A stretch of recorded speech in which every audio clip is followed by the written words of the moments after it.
जो भी सहायता मांगने, भिक्षा मांगने जाता था वो करते थे, सबकी सहायता करते थे, सबको भिक्षा दान देते थे। दानी बलि, राजा बलि ये विश्व विख्यात हैं।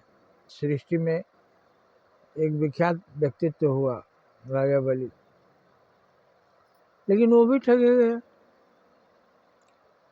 बामन का रूप बना करके भगवान स्वयं पहुंच गए वहाँ। भिक्षा चाहिए, क्या चाहिए आपको? पहले तो आश्चर्यचकित हुआ बलि। बावना आदमी, बावना किसको कहते हैं? जो अपनी उंगली से 52 अंगुल का हो।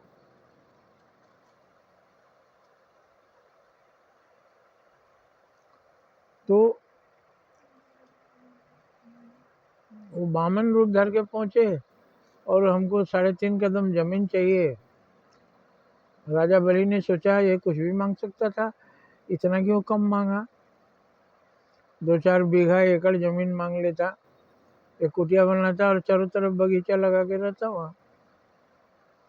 ऐसे बहुत से साधु संत रहते हैं, झोपड़ियों में, कुटिया में रहते हैं और आसपास की काफ़ी ज़मीन पर उनकी खेती बाड़ी, फल फूल का पेड़ लगाकर वो सुख से रहते हैं। आश्रम तो ऐसे ही होते थे ना, जहाँ छात्रों की पढ़ाई होती थी। फल फूल अनाज खूब उपजाते थे, राजा उनको जमीन भी देते थे। धौम्य ऋषि का 80 से आरूढ़ी खेत का पानी रोकने में ही रात भर रह गया था, इसलिए उसका नाम प्रसिद्ध हो गया, गुरु भक्त आरूढ़ी।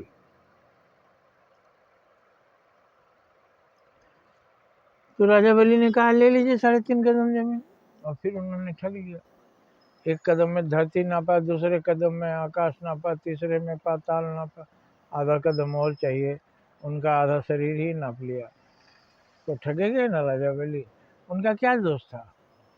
इसलिए कि वो दान दे रहे थे। लेकिन दान का पात्र कौन है, उसे ही देना चाहिए ना।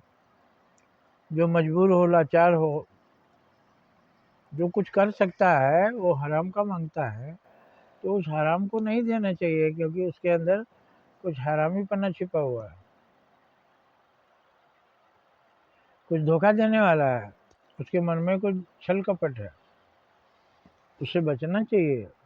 और आश्चर्य यह है कि भगवान खुद भी नहीं बोलते। अगर बोल देते तो आदमी बच जाता, लेकिन भगवान तो कहते हैं मैं किसी भी रूप में बोलता हूँ। उनके गुरु सुखदेव बार बार बोले ये विष्णु है, इनको जमीन देने से इनकार कर दीजिए। तो राजा बलि सोचा अगर भगवान विष्णु स्वयं आए हैं भिक्षा मांगने, तो ये मौके पर हमको फायदा उठाना चाहिए, उनको भिक्षा देनी चाहिए, क्योंकि वो तो ऐसे भी चाहे तो ले सकते हैं, दान में ही ले जाने दीजिए। लेकिन उन्होंने कहा मेरी बात मानो, मत दो। लेकिन जैसे ही दिया वो ठगे गए। और क्या कहानी है आगे की, मैं अगले वीडियो में बताऊंगा। लेकिन यहाँ सिर्फ यही बता रहा हूँ कि आप बहुत अच्छे हैं, इसलिए सामने वाला भी अच्छा होगा ये ज़रूरी नहीं है। सामने वाले को परख कर ही उसके साथ व्यवहार करना चाहिए, कहीं सामने वाला आदमी के भेष में शैतान ना हो, क्योंकि आदमी के अंदर भगवान और शैतान दोनों है। जब भगवान को धारण करके आता है तो वो अच्छा होता है, और शैतान को धारण करने आता है तो कुछ ना कुछ गड़बड़ होता ही है। जय हिंद, जय भारत।